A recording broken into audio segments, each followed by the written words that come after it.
how to recover your PlayStation account without date of birth.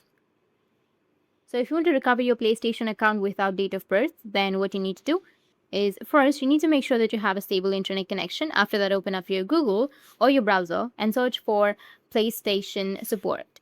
After searching, you need to go with www.playstation.com support, and this will take you to this kind of interface. Now you just need to simply scroll down or just simply go with your search, and here you need to search for access to your account and tap on how to recover your account for PlayStation and scroll down, and here you need to go with recover an account with email. So if you don't remember your date of birth, you can just simply go with your email, and here you need to scroll down a bit, and as you can see that it says you need to select trouble signing in and then recover your account and follow the on-screen instructions. Or if you need more help, you can go with the online assistant as well.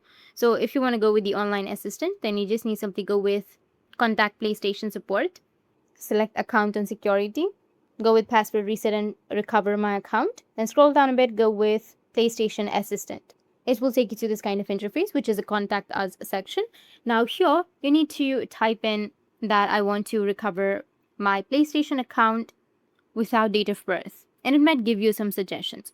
It can assist you with recovering your PlayStation account, but you need to have access to your email. Once you have access to your email, you'll be able to recover your account. So if you have access to your email, you need to go with I do have my email. Then it will ask you to provide your sign-in ID, like the email address associated with your account, and your online ID, which is your PlayStation ID. So you can proceed with your account recovery process. So go and enter the information and follow the on-screen instructions. That's it. That's how you can recover your PlayStation account. And if you have any questions, feel free to comment below. Thanks for watching.